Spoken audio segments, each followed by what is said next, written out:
Hello everyone, hope you're all doing well today. I'm SciSeb and today I'll be giving you all a walkthrough of my virtual lab environment. The scope of this project is to simulate a real-world corporate environment. We're going to be setting up a domain controller, having two NICs involved, one for connected to the internet and one for the internal virtual network that we're going to configure. We're then going to set up Active Directory domain services in our domain, then we will set up RAS/NET and DHCP all through our domain controller. Once all that is configured, we're going to launch our PowerShell script that will give us 1,000 users in Active Directory. And finally, we'll set up our Windows 10 client so that our users can connect to the internet via our virtual network through the domain controller. I'll be going more in depth with each process as we go through the walkthrough, but as you can see from the network diagram that I've made, this is the whole scope of the entire virtual lab. A couple of key things to know before we get started. You need to have Oracle VirtualBox downloaded. You need to have Windows Server 2016 and a Windows 10 ISO also downloaded. We're going to need that to be able to launch our virtual machine. So first things first, once you have Oracle VirtualBox downloaded, we're going to hit New. Going to name this DC for our domain controller. Go into ISO. We're going to make our Windows Server 2016 first, so make sure to hit that ISO. We'll hit this, skip unattended. I think 4 gigs of RAM is good enough for this virtual machine, as well as 2 CPUs. It's kind of a bare minimum. 50 gigs of hard disk space is okay. We'll hit finish. Go into settings. Go to advanced. Make sure you hit this bidirectional. We'll need this layer for when we drag our PowerShell script from our desktop to our virtual machine. Go into network. Adapter 2. Enable this. Hit internal network. Going to need this to set up our two NICs. Hit OK. And then hit start.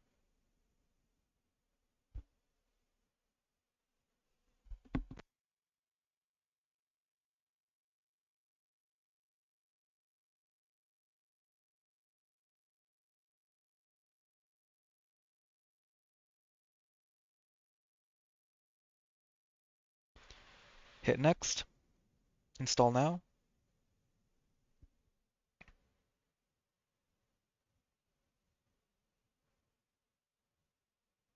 Make sure to hit the desktop experience right here. Hit next. I accept the license terms. Hit next. Custom. We're going to use this as our drive. Hit next. And then we'll wait for this to install. Once it's done installing, it's going to restart the computer. Make sure you don't hit anything right here because it's going to restart it. Then we'll be arriving at this scene.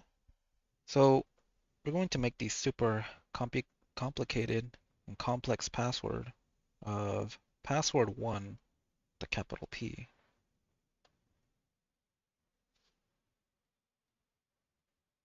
Finish. Then we go into login. Use our complicated password.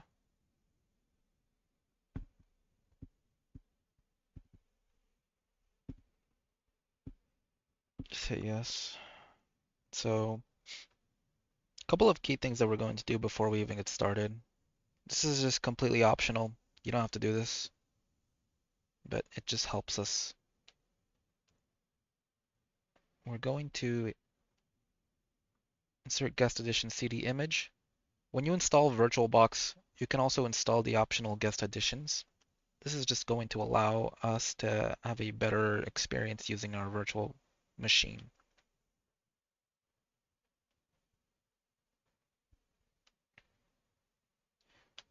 And go into here, install Windows Edition, hit next, next.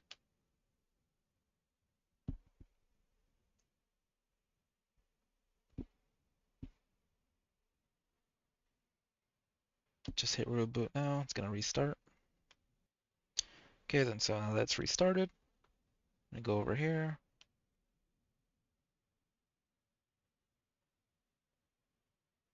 Okay, we're going to do this. Well, actually, we should be able to just do this. Sometimes this works, sometimes this doesn't. There we go. Whoa, there we go. So, better desktop experience, and now we have our Windows cursor not lagging anymore. So now we're going to get we're going to set up our NICs. What a NIC is a network interface card. So all this is a component that allows our device to connect to a network with other devices on that network. So change adapter options. So here we have two Ethernets. One is going, so if we've seen from our network diagram, these are the two NICs. So this is going to be on the internet. This is going to be our external internet. That's going to be on our domain controller, and then we're going to be setting up an internal one. We have the IPs, the mask, the default gateway, and the DNS right here that we're going to be setting up through that we're going to be setting up on our internal NIC. So we're going to go on status right here, details. So we can see that this 169, 254, 243.191, this is going to be our internal NIC. The reason I know this is because this is a common IP address that would be reserved for an internal network. That's kind of a default IP address. So we are going to rename this to our internal. Just rename this internal. Hit enter. Then this one is obviously going to be our external, but if I go onto status, we can see 10.0.2.15, 10.0.2.2. So we can see that this is obviously connected to the outside. So we're just going to name this.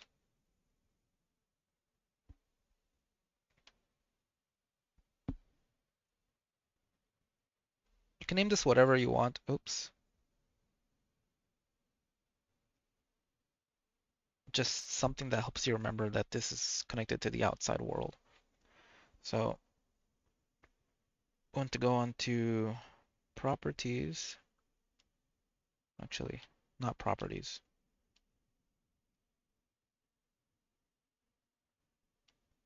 It is properties, sorry. So we're going to go onto here. Hit OK.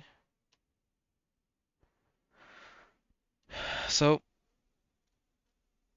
according to our network diagram that we have here, we're going to be using 172.16.0.1, then the mask. We're going to insert basically all of these numbers into the following boxes. I'll explain it a little bit. I'll give it a brief explanation of why we're choosing this without going too in depth. Subnet mask is 255. Default gateway set to none. We're going to use our DNS is going to be 127.0. Oops.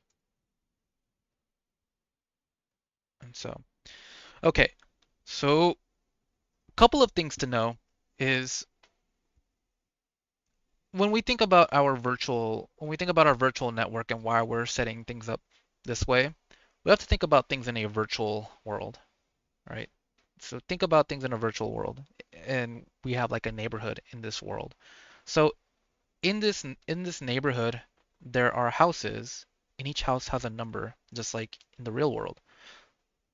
For this, our domain controller is going to have the house number, or in this case, IP address of 172.16.0.1. This is going to help our domain controller and other devices in the virtual world find each other. So our subnet mask is 255.255.255.0. So in our virtual neighborhood, this subnet mask is telling our domain controller which houses, or in this case devices, are nearby in the same neighborhood. So with this particular mask of 255.255.255.0, it means that all of the houses, devices with the same first three numbers of 172.16.0 are in the same neighborhood. The last number can be different for each house. Our default gateway is set to none because in our virtual world, we don't have a road that's going outside of the neighborhood. So this is all going to be isolated. So we're not going to be talking to the outside world. So we're going to live very isolated here. Our DNS is set to 127.0.0.1 because think of it like a phone book for our virtual world. It helps the domain controller find websites and other devices by their names, not just by their IP addresses. So 127.0.0.1 is a loopback address. So we're telling that the domain controller is going to be our phone book to find things. So this is why we're using the domain controller to connect to the outside world. So we could put 127.0.0.1, or we can also put 172.16.0.1. So once we're done with that, we're going to hit OK. We're going to hit close. We're going to hit close on that. We just set up our two NICs as we just talked about in our network diagram. Then we're going to rename this computer right now. Change the settings. Go into here, change. And so computer name / domain changes. We're going to rename this to DC. We're going to hit OK. DC stands for domain controller.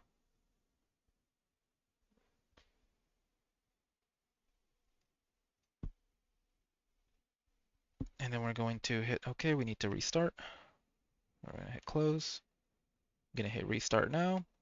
We'll be back when it's done restarting. All right, so now that we're back, the next thing that we're going to do according to our network diagram is we just set up our two NICs. So now what we're going to do is we're going to install Active Directory Domain Services. We're going to be setting up our domain controller now. So we're going to hit next. Role-based or feature-based installation, hit next. This is our server. Active Directory Domain Services, add features, then hit next, next, and then hit install. This takes a while, so grab a cup of coffee and just relax and wait for this to finish installation. Okay, once this is done installing, we'll hit close. So now we're going to go up here, promote the server to a domain controller. This is our post-deployment configuration. So hit add a new forest. For our domain, you can name it whatever you want. But for our lab purposes, we're just going to use a very unique name of mydomain.com. Hit next. This takes a while, so just be patient. Then we're going to type in our same password for this. We won't need to use this. This is all just a virtual lab environment, something that we're probably not going to restore anything just in case our Active Directory gets corrupted. Hit next. Hit next. Hit next. Next. Then hit install. Now we wait. Once that is done, it's going to restart. So we're just going to hit close. It's going to automatically restart for us. Once the restart is done, we'll be back. We'll start working on our other part of our network diagram. Okay, once it's restarted, we'll go back to this login screen. And the restart might take a while, so just be patient. We'll also have my domain / administrator.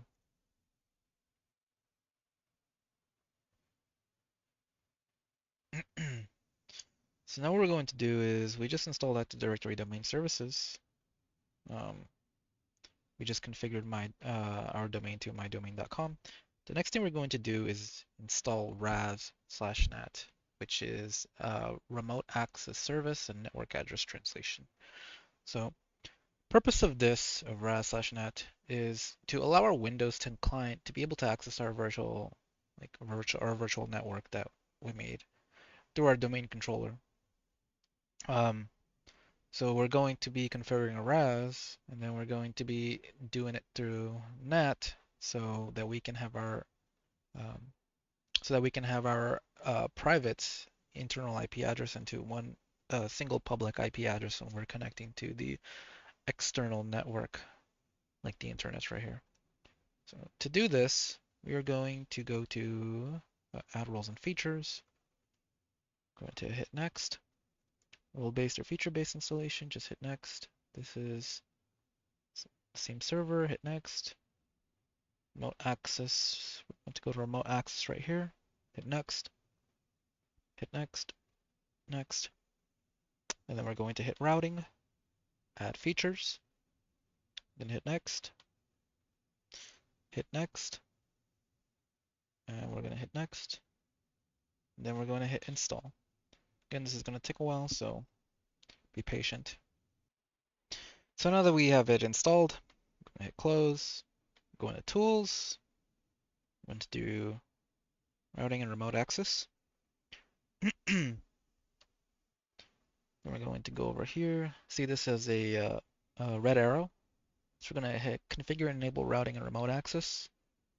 So it's going to launch the wizard, and then we'll just click next. And so again, network address translation. It's going to allow our internal clients to connect to the internet using one public IP address. Okay, this should be working, but it's not, so we'll just relaunch this again. So here we go.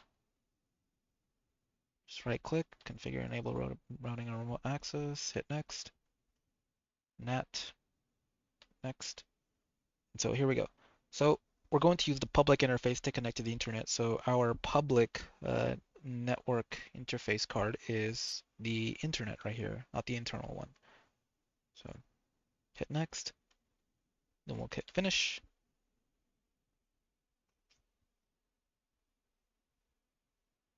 Then we're going to wait while this starts.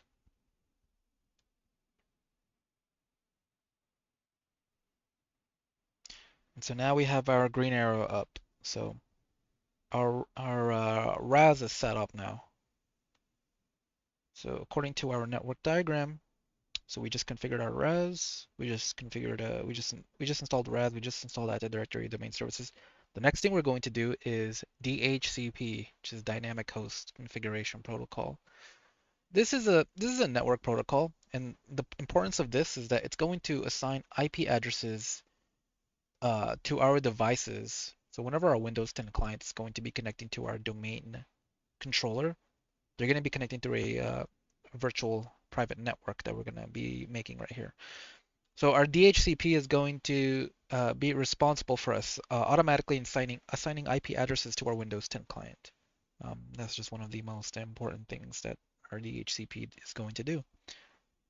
So to do this, we're going to add roles and features. I'm going to hit next,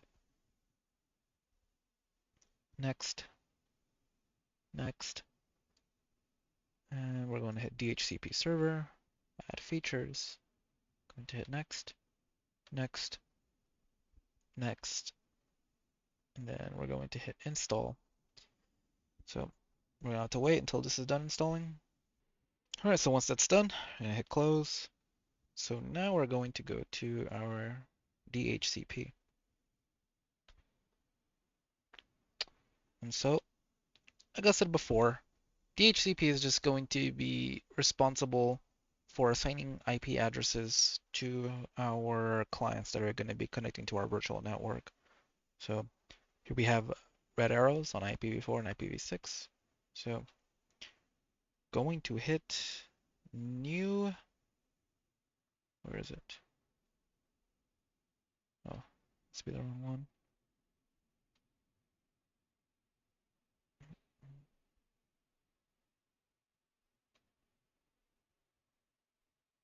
Okay, so we're going to hit new scope. So what is a scope, right? Well, we're going to be setting up a scope in DHCP. So what is this? So basically our scope is going to be able to, we're going to tell our clients that in our scope, we're going to tell our clients through our DHCP which IP addresses that they're going to be assigned. So our scope is going to define a range of IP addresses that the DHCP server can automatically assign to the devices as they connect to the network. So that's what we're going to be doing right now. We're going to hit next. And for our lab purposes and our demonstration, we're going to use our, let's see, our network diagram. We're going to use 172.16.0, 100 to 200 as our name for our scope. So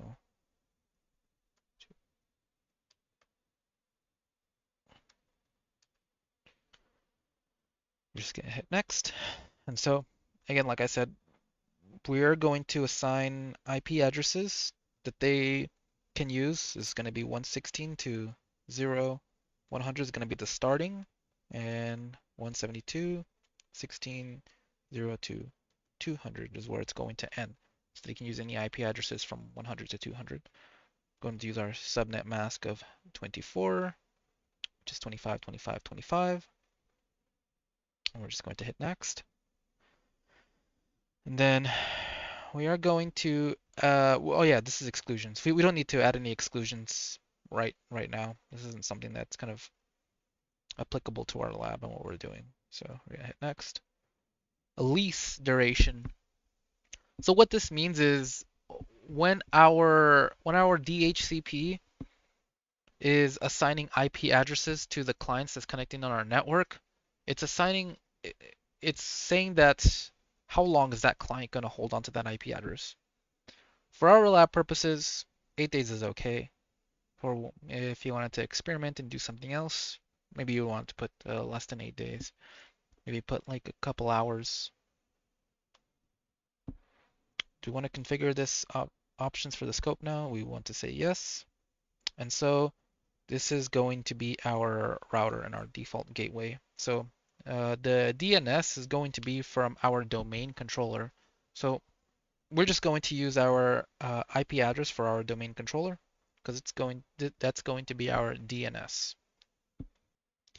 As we talked about it before, our DNS when we were talking about our internal NIC, our DNS is like the internet's phone book. So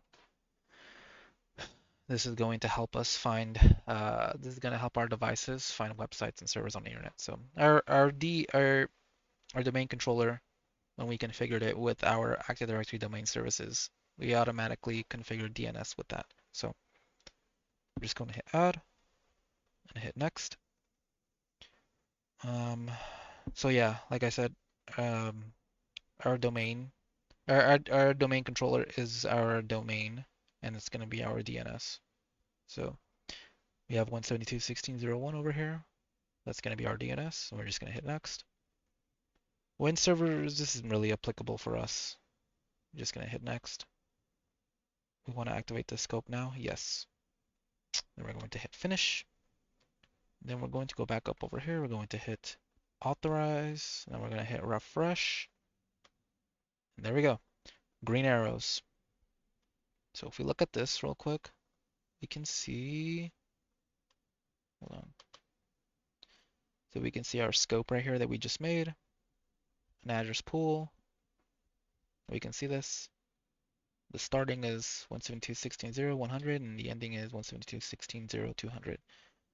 And then the address leases, there's none. The reason for that is because we haven't set up our client, or well, we haven't even set up our client, but none of our clients have even connected yet. So all that is done now. Let's see, we just set up a DHCP. So we set up our Active Directory domain services, RAS/NET, and then DHCP. All this through our domain controller. Now, a couple of last things that we need to do is set up our Windows 10 client. Before we do that, I'm going to go into Active Directory. We're going to set up our dedicated domain admin real quick. So instead of using the default administrator account, we can just set up a dedicated admin account. So what we're going to do is going to hit new. And also, this is going to be important to know because when we're about to execute our PowerShell script, I'm going to be given just a brief overview of the script itself. And when we're going to be creating users, it's going to be similar to what we're doing right now. in Active Directory users and computers, except it's just going to be automated. So I'm going to hit organizational unit. This is just a folder. And so we're going to make admins, and we're going to uncheck this. This is just because in case we want to delete it, it's if we have this checked, it's going to be harder for us to delete it. So we're just going to hit OK. So now that we have in our folder right there, we're going to hit new, I'm going to hit user, and just fill out this information. So I'm going to fill it out with my name. Oops. And we're going to use this as a-s Soto. So what this kind of is this kind of would mimic a corporate environment and how they would kind of utilize a um, how they would kind of utilize a logon name. So A for admin and then dash first initial of our first name and then last name. So we're going to hit next. We're going to use the very complex password of password1. We're going to uncheck this. We're going to click password never expires. We're in a virtual lab. This is a controlled environment. You wouldn't do this in a real world setting, but for our purposes, this is going to suffice. I'm going to hit next and then finish. And so now we're going to give it admin privileges. We're going to go to member of. We're going to hit add, and we're going to use an object name of domain admins. And this is going to resolve by checking names, and it's going to give us our admin privileges now. I'm going to hit apply, and hit OK. So now we're going to log on to our dedicated admin account.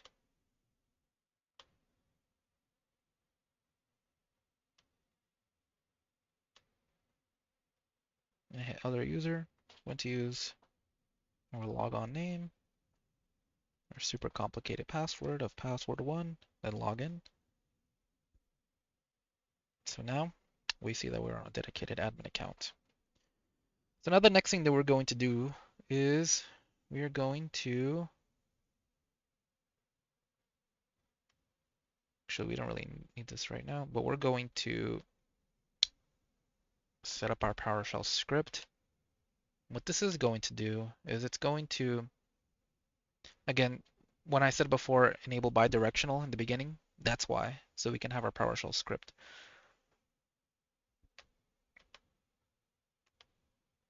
So what this is going to do is going to enable us to create 1,000 users automatically.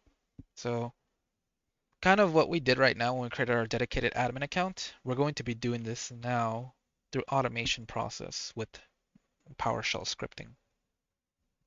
So we're going to launch Windows PowerShell ISC, just hit run as administrator. I'm going to hit yes. So now we're in Windows PowerShell ICE. So I'm going to navigate to the directory where we put our PowerShell script at. So it would be under this, users, your dedicated admin name, and then we put it on our desktop. Then we're going to go into the folder that's in our desktop. So now we should be able to see that we have our create users PowerShell script and our names.txt. So now we can open. We're going to open the file, and then here we go. So okay then, so I'm just going to be going over a brief walkthrough of this PowerShell script. And so a couple of key things to know. I'll be probably doing another video on more on PowerShell scripting itself, just kind of like what would be some good things to know when you're making a script, what would be some like necessities and what to know. So this is just we're using variables, right, for the first lines. So we're using a variable of $password for users. We're gonna tell them that they're gonna be password1, and the user first last list equals get dash content and the dot backslash names dot text. This line is basically saying that I'm going to read from this names.txt file that we're in, which is in our folder that we have. We have a folder that's named names.txt. And then from that, we go into the $ password. The third line, this next line is convert to secure string password for users, AS plaintext dash force. What this is going to do is it's going to make our password one in a very secure way, so people can't necessarily read it. And then our other variable password for users. This variable is also right here in our first line, which is password1. So as plain text and then dash force. The next line is our new AD organizational unit dash name underscore users. So when we made our admin account, we actually went to that folder, which was the Active Directory, which was in Active Directory, and we went to organizational unit, and we made the underscore admins. So this is essentially the same thing, except this is doing it automatically. And so we also unchecked that box, which was protected from accident deletion. We're using the variable of $false in order for that to be unchecked. And for here, let's see. Let's open up our names.txt, and while we're here, we're just gonna put our name on top so I can explain this better.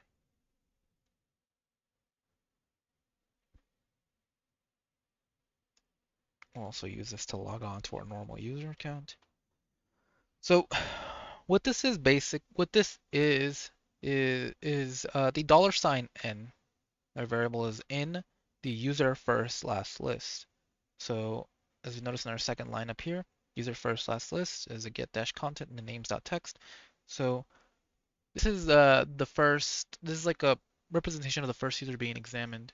And the n.split is going to be the first. We use the variable $first, which is the first name, and then n.split is being split based on the space with the first element being 0 right here, then to a lower, so that's what we have right here. So Sebastian Soto. So what it's going to do is going to go like this, and then the last name is the n.split, which is also splitting with the element 1 in the second space right there. It's going to lower case that. So and then the username, the last thing is going to be creating a substring right here, which is I don't think you can see it properly. Here we go. So the substring, which is 0, 1, meaning that at the 0 place, you're going to take the 1 character and then take the first character of the first name and putting it together with the last name, putting it to lowercase. So sounds complicated, but this is exactly what it's going to do. So it's going to make it like that. It's pretty simple, well, somewhat, right? But once you start understanding scripting as a whole, it kind of makes sense. So that's what it's going to look like. Make sure to hit save. I'm going to hit X on here. And so this last part right here, this is just kind of here for cosmetic purposes. As you'll see right now, when I launch the script, it's just going to say creating user $username of whatever user it's going to be creating. And it's going to be printing a background color of black with a magenta color. You'll see it right now when the script starts executing. It's just cosmetic purposes. You don't even need that there. The new Active Directory user. So when we created our dedicated admin account, we went under the organizational unit of folder, which we made and we made it admins. In this case, we're going to be using users. So it's going to be going to an account password. So basically, all we did when we made our admin account is just filling out the boxes. This is what it's doing, except it's just going to be automating it. So it's going to be filling out the account password, the given name, surname, display name, name, employee ID, password never expires, the path enabled. That's basically all it's doing. It's just filling that all that out just automatically in a script. So now what we're going to do is we're going to run our script now. I'm going to press F5. And so as you can see when I said before, right here in this line, it says it's saying creating user, and then the username. It's going to be printing the username, and it's the background color is black as you can see, and the foreground color is magenta. So that's basically what it is. So we're going to wait for this to be finished. It'll take a while, so be back when it's done. All right, once that's done, just going to hit X on this. So now we're going to go to our Active Directory, users and computers. So now we're going to be able to see that, look, it created our organizational unit of users. And here we go, all the users that we just made right now. So instead of manually clicking this and hitting new user, as you can see, right, if we wanted to put, Sally, Sally Do or something like that, Sally Doe. Like as you can see, like this is just gonna take a very long time, right?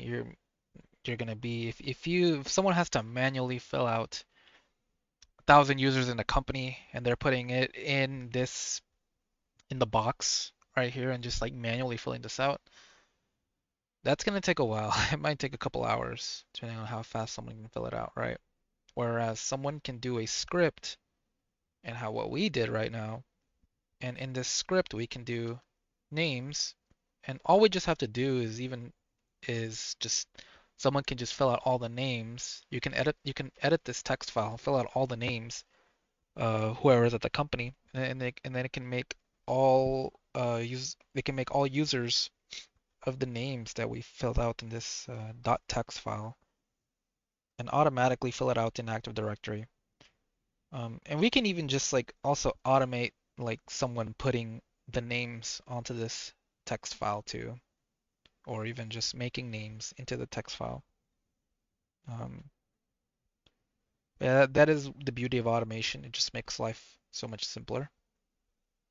So what we're going to do now is, so we look at our network diagram. So we just made our PowerShell script.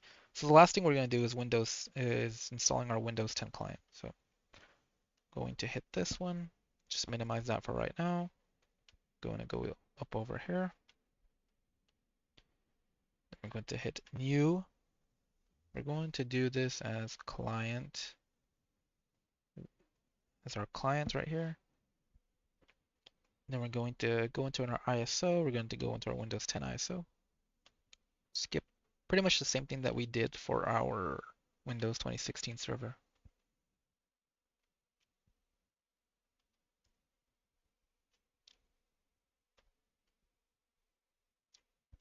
Again, 50 gigs is okay. Then hit finish. Then we're going to hit settings real quick. To go to network. We're going to change this to internal network. We're going to hit OK. Then we're going to start it up.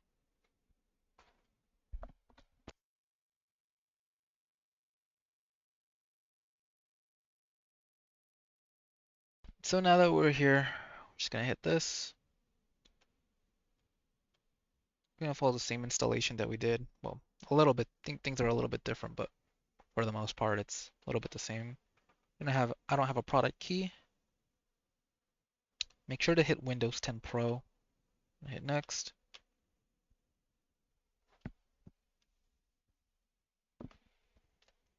I accept the terms. Then hit next. We're gonna wait for this to finish installing. Okay, so now that it's done installing, it's going to restart. We're gonna be in this screen, so we're just gonna hit yes. Yes. Skip right here.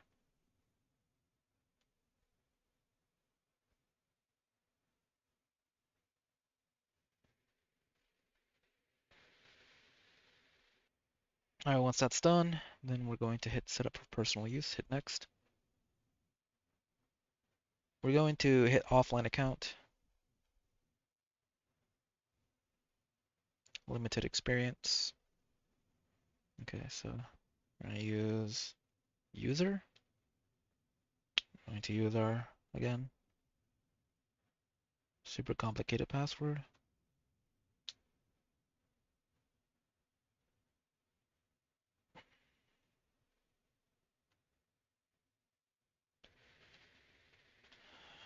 It's different every single time that you do this. So just put whatever you want as the answer.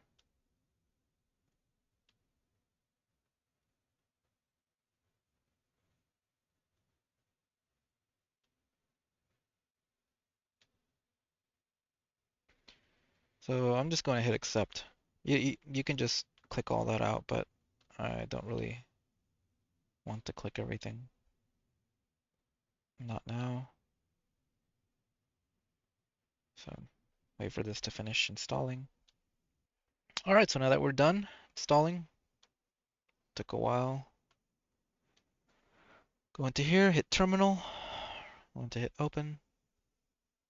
ipconfig. Okay, so that we see that our IPv4 address is 172.16.0.100. We just got assigned that IP. And 172.16.0.1 is our default gateway, which is our domain controller. And our subnet mask is 255.255.0.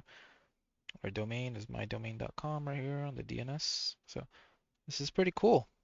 So now what we're going to do is we are going to connect to the domain. So to do this, we're going to go to System and scroll down, rename this PC Advanced. So for this, we're going to name this Client, and then we're going to hit the, actually, oops, sorry. We're going to hit this one, Change. There we go. We're going to hit Client. I'm going to hit Member of Domain, and we're going to enter in our domain that we made, which is mydomain.com. We're going to hit OK. Then we're going to use that that user account that we made with our PowerShell script.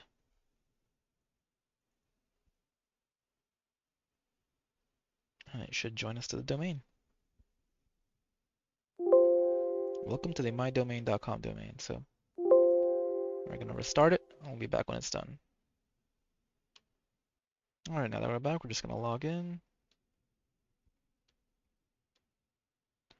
So we're going to use our other user, which is Soto. And as you can notice, it says sign into my domain. So we're going to sign in. And it's going to configure our settings for us. All right, so now that we're logged back in, we can see, type in terminal. So we can, let's ping mydomain.com. Well, that's up. We'll do a config. And then we'll see the same things that we saw before. So we're pretty much done. Just a couple things to know. We're gonna go back to our domain controller. We're just gonna log in. And then we will go to our Active Directory. Going to go into our DHCP. We're gonna see something. So we can see right now, so our scope is active. We don't have any policies in place, but we can see our scope is active. And if we go into our scope, we can see that there's the address pool. Address leased. So we are now leasing out an IP address to client at mydomain.com, and they have the 172.16.0.100. This is a DHCP type. So we can see our DHCP is actively working right now. Well, that about wraps it up. We set out with a couple of objectives in the beginning. We made our domain controller, which is our main computer. We set up two NICs. one external and one internal. Set up our IP address, the mask, the DNS on it. Then in our domain controller, we installed Active Directory Domain Services, set up our domain, installed RAS and NAT, and then we did our DHCP. Then we did our PowerShell script to make 1,000 users, and then we made our Windows 10 client, connected it to our virtual network, and so now our Windows 10 client can secure the network, browse the network securely through our domain controller, which our domain controller is routing the traffic, and it's going through the outside internet. So yeah, that about wraps this up. Hope you all enjoyed this video. I'll be making more videos in the future. I'll be re-uploading a video of me making a website on the cloud using Microsoft Azure, and then we're securing that website. So I'll be uploading a lot of the documentation on my GitHub, including the PowerShell script. And as always, thank you so much for watching.